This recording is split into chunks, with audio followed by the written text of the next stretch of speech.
You know, I heard a great story a while back from a mom who attended the church that Carla and I planted in Chicago. She was telling us that she was on a walk with her two little girls. One was a toddler, one was about 4 or 5 years old.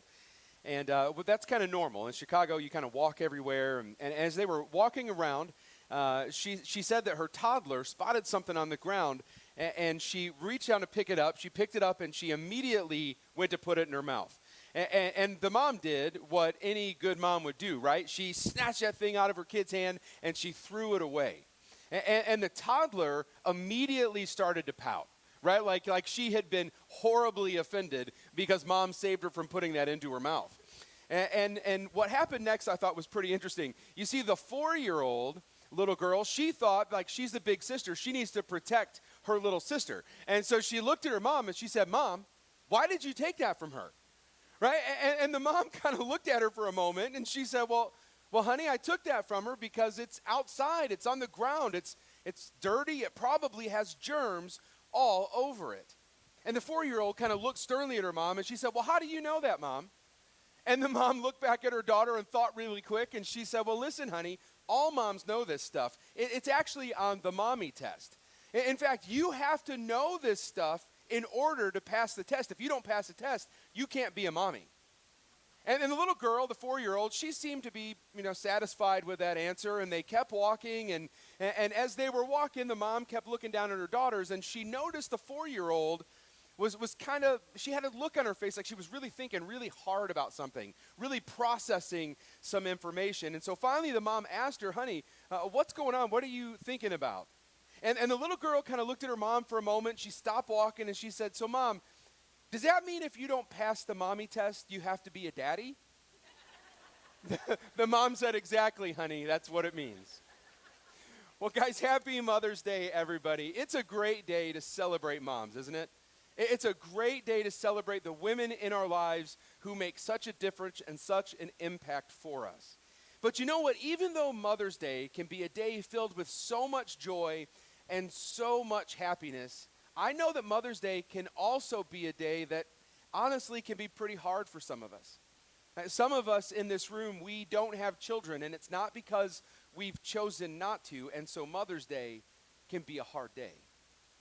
For others of us, we've lost our moms, and so every time Mother's Day rolls around, we're reminded of that deep loss. We're reminded of the hole that's still in our hearts. You know, Mother's Day can be a great day, but it can also be a day that's tough for some of us. And so I just want to say here at the very beginning, I just want to acknowledge that. I want you to understand that we know that, we see you, and if that's where you're at this morning, I want you to know that you are in our thoughts and our prayers. Now, guys, for many of us, whenever we think about Mother's Day, we can't help but think of those powerful, strong, and wise women in our lives. Right? Maybe for you, the people that you think of on Mother's Day, what you're thinking of is the woman who raised you. Or maybe when you think of Mother's Day, you think of the women who've walked alongside you throughout your life, encouraging you and pushing you forward at every single step. And maybe on Mother's Day, you're thinking of your spiritual mothers, those women who have helped to move you closer to Jesus. I can tell you for me that when I think of Mother's Day, I can't help but think of my own mom. She has been one of my biggest cheerleaders throughout my entire life. I can also tell you I think of my wife. Watching her be a mother to our children has been a blessing and a privilege for almost 21 years, even though sometimes she says that I'm one of the kids, which is not true, okay? I'm a grown-up. I'm responsible. But guys, I wonder who you think of when you think of those powerful and impactful women in your life. Who are those women that have made such an impact on who you are, the biggest impression on who you've become? You know, when I think of powerful women, I'm reminded of Katherine Johnson. Now, if that name sounds familiar, it's probably because they made a movie about her life some time ago called Hidden Figures. Now, Katherine Johnson worked in a room that she was never supposed to be in, armed only with a notebook, a pencil, and her brilliant mind. You see, in the early days of NASA, she was what was known as a computer. She was a black woman who was hired to crunch numbers in the background while the white male engineers did the real thinking for the space program. You see, those engineers, they wore the titles, they led the meetings, and they got all the applause. and she had to walk a half a mile to a segregated bathroom. You see, they thought that she was there to calculate and copy, not to reason and question, but she assumed something different altogether. You see, she believed that mathematics applies equally to everyone, regardless of gender or race. And as trajectories and flight paths grew more complex, Catherine began to spot problems. She began to notice that equations didn't balance and that assumptions were pretty shaky. And so she started to ask questions in rooms that she was expected to be silent in. And then came John Glenn's orbital flight.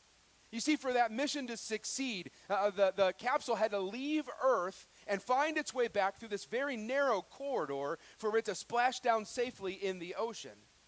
And you need to understand, NASA had computers at the time. They were brand new. They were these shiny humming machines that were supposed to be the future, and all the men were eager to trust this new hardware.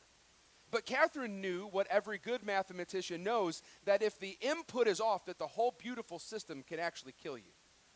And so when those numbers from those first computers finally came back, there was a pause in the room. You see, there was this small, invisible crack of doubt that began to emerge because John Glenn's life was going to depend on the accuracy of these figures. And so for assurance, the men in the room, those engineers, they didn't look to the man who wrote the computer program. Instead, they looked to Catherine, this woman who they had overlooked and dismissed for so long. And in fact, John Glenn himself, in real life, he said, get the girl to check my numbers. If she says they're right, then I'm ready to go.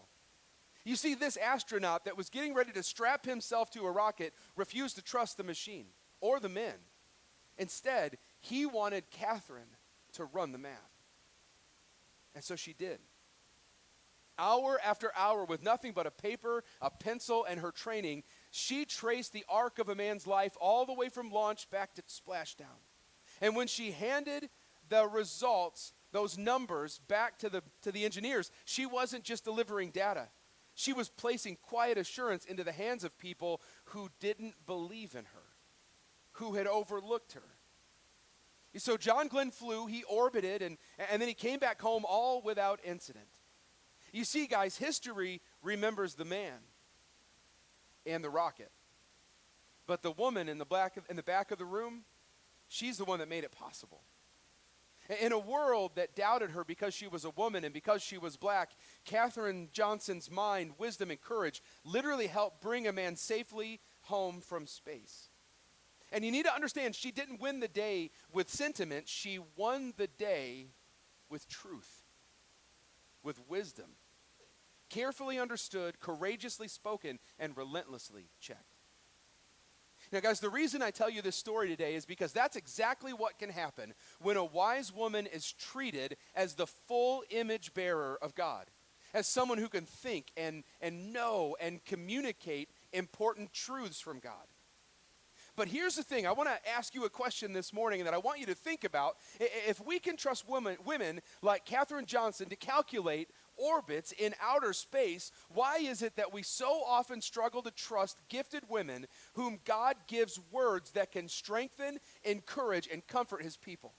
In fact, why is it that so many churches don't tell the stories of women from the Bible who speak for God, who lead God's people, and who make a difference in this world for God's kingdom? Well, guys, that's why today we're starting a brand new series that I'm really excited about called She Is.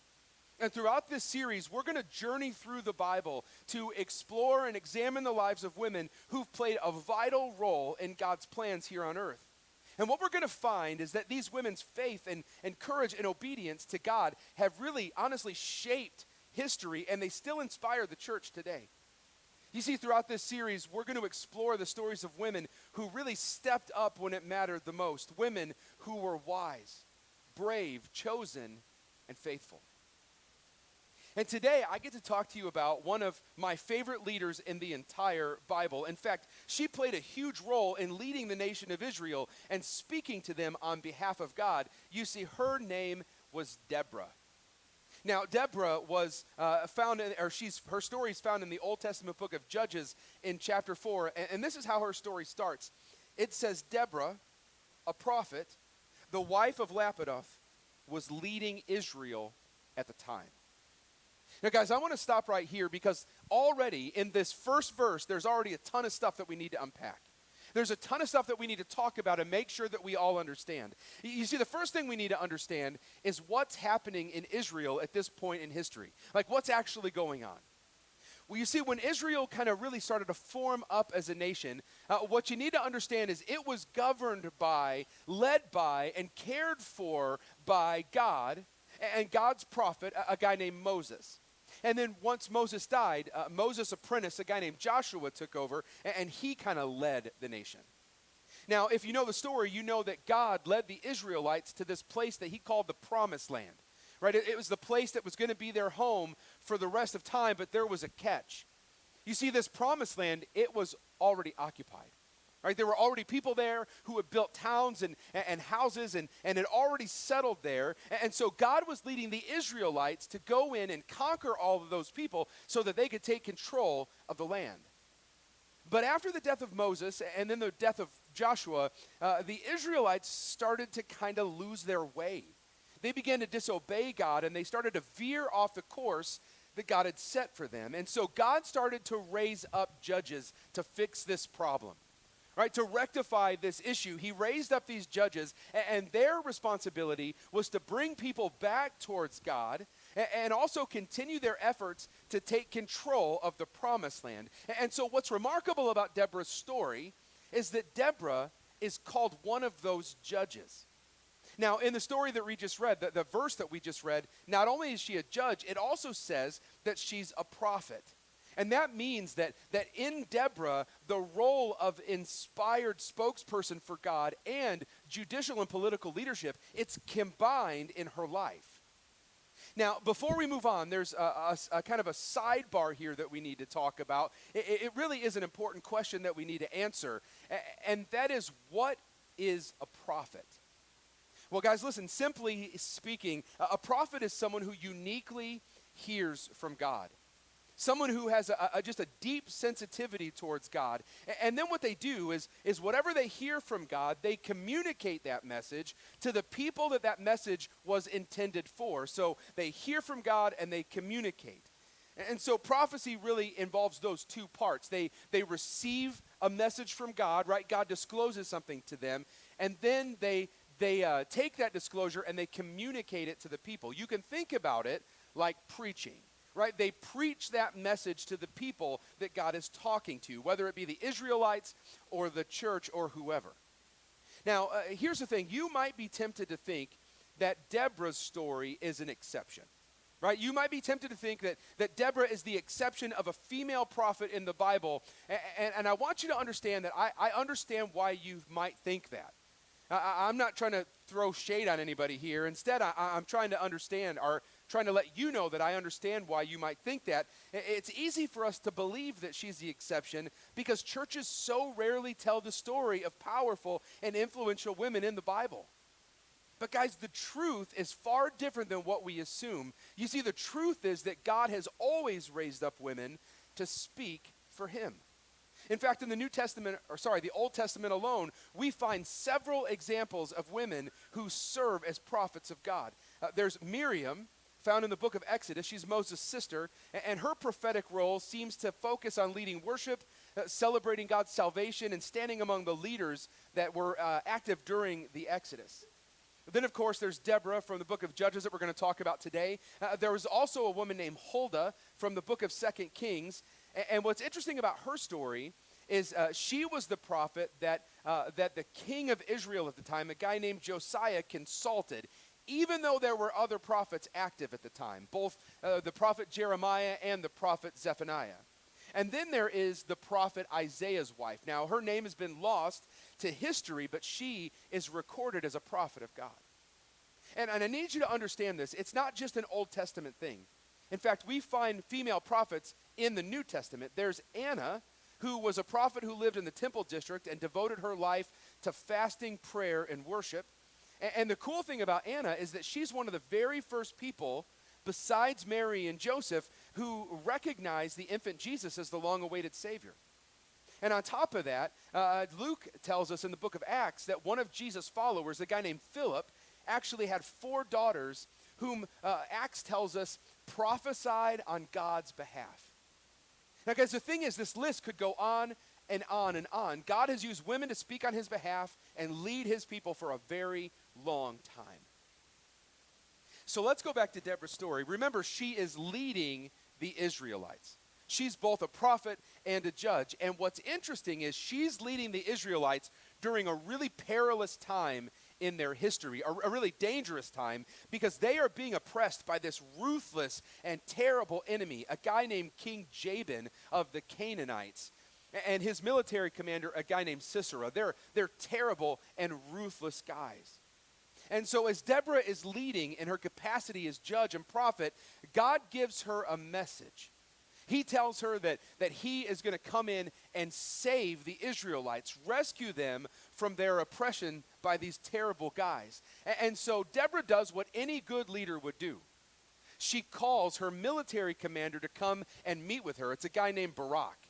And she tells Barak a message from God. She kind of delivers a message to him. She says, Barak, God told me that he wants you to take the Israelite army out and go out and fight Sisera, and God is going to deliver Sisera into your hands. But listen to what Barak says. Barak said to her, if you go with me, then I'll go. But if you don't go with me, then I won't go. Right? I wonder if any women have heard that before, right? Now, certainly I'll go with you, said Deborah, but because of the course you're taking, the honor will not be yours, for the Lord will deliver Sisera into the hands of a woman. And so Deborah went with Barak to Kadesh. So guys, Deborah and Barak, they set off to war, right? They go off and they go to meet Sisera in battle. And so what they do is they call together a couple of the tribes of Israel, and they gather them together so they can go fight the Canaanites. And once they're all mustered together and they're ready to go, Deborah gives the marching orders.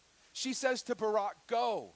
This is the day the Lord has given Sisera into your hands. And so the Israelites, they go out and they fight this battle against the Canaanites, and they have a decisive victory. In fact, the Israelites' victory is so decisive and it's so lopsided that Sisera himself, he takes off. He flees the battlefield. He's running for his life, trying to get away. He is scared that he's going to be killed. And so what eventually happens is Sisera runs for so long and so far, and he runs so hard that he becomes exhausted. He can't go any further. He can't take another step. And so he sees a tent, and he decides he's going to go hide in this tent. He covers up with some blankets, and he hopes that no one can find him while he's under there. And the thing is, I guess he's so exhausted that while he's under these blankets, he falls asleep. Crazy, if you ask me. I don't know why you would sleep. I would be so amped up. But he's so tired, he falls asleep. And while he's sleeping, the craziest thing happens. You see, Sisera is killed by the wife of one of his allies. And that really brings to fulfillment this prophecy of Deborah from earlier, that he would be delivered into the hands of a woman. You see, guys, Deborah's story is incredible. It's filled with so much strength and so much wisdom. It's filled with just so much impact on the life of this woman. But one of the things I love the most about her story is actually found in chapter 5. Now, I'm not going to read it because it's literally the whole chapter, but chapter 5 is called the Song of Deborah. And what you need to understand about this song is it's not just a catchy tune, right? It's not just a song for a song's sake. Instead, this is a prophetic song where Deborah functions as a theologian. She functions as a theologian regarding this military victory. In this song, she retells the battle from heaven's perspective. You see, what Deborah was really doing, and why I think it's so important, is she was actually laying out theology that was going to be used for generations, teaching Israel about God. You see, Deborah's leadership produced justice. It culminated in a generations-long peace. In fact, at the end of chapter 5, it says that the land had peace for 40 years. Now, guys, this marks her ministry and leadership as one of the rare instances of faithfulness in the middle of a chaotic cycle that would become the cycle of the judges. And you see, what I love about Deborah is that she is powerful. What I love about Deborah is that her leadership was so impactful. But the thing I think I love about Deborah the most is that she is wise. And because of her wisdom and her strength, the Israelites had a long and lasting peace. And what this tells us is that godly wisdom brings courage and clarity in times of uncertainty. You see, guys, what you need to understand is no matter what the chaos in your life might look like, no matter how crazy the whirlwind of events that's happening around you might feel, the truth is that wisdom can bring clarity and courage to face any chaos, to calm the storm and bring clarity. And so the question for us today is, what does this mean for us? Right? Like, it's all great and fine and wonderful that Deborah was such a wise and impactful leader, that she was so amazing. That's all great, but what does that mean for us thousands of years later? Well, listen, in the book of Proverbs in the Old Testament, there's actually a lot of conversation about wisdom. It's all over the book. And what I find really interesting is that in the book of Proverbs, wisdom is always portrayed as a woman. Now, guys, I don't think that's a mistake. I don't think it's an accident. I don't think it's just a happenstance of grammar. Instead, I think it's a quiet but weighty theological statement.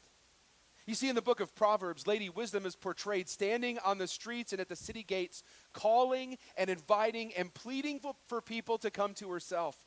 She says, "To you, O people, I call out. I raise my voice to all mankind." Guys, what she's doing in this moment is she is calling all people to herself. She's calling them to come and learn, to grow, to become wise. Guys, I think that personifying wisdom as a woman makes wisdom relational. It makes it vocal and it makes it accessible. She calls and counsels and rebukes and comforts her people. And guess what that sounds like? It sounds like pastoral leadership. Right? Wisdom leads her people.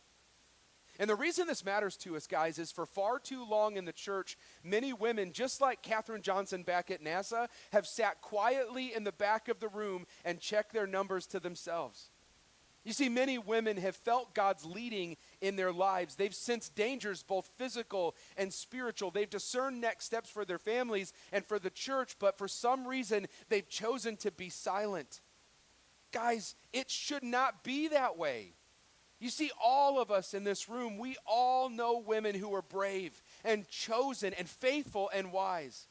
In fact, I can tell you from personal experience that things go better in my life when I listen to my wife's words of wisdom and caution when it comes to decisions that I'm making. Even when it comes to people in our lives. She has a level of wisdom and spiritual sensitivity that I need in my life, that I need to lean into. And unfortunately, it's taken me far too long to understand that, but I can tell you that I'm grateful for her wisdom every single day. Listen, church, we have to make sure that we're leaning in to hear the voices of the wise women in our midst as we lead alongside one another to make an impact in this world for Jesus. You see, when we do that, we finally begin to function as the full body of Christ. When we don't do that, it's like we're fighting a battle with one arm tied behind our backs. Guys, we need to recognize and celebrate the wisdom of God. The fact that God's wisdom comes to us oftentimes through the women in our church and our communities. So guys, to all the women in this room, I want to say thank you. Thank you for making us better. Thank you for your wisdom. Thank you for letting God lead you as we lead this church together. Pray with me. Heavenly Father, Lord, thank you so much for the powerful and impactful and wise women in our lives. God, thank you that you speak through them and that you lead them as they help lead us. God, I pray right now for every single woman in this room. God, I pray that you give every woman in this place just courage and wisdom. Help them to embrace their voice.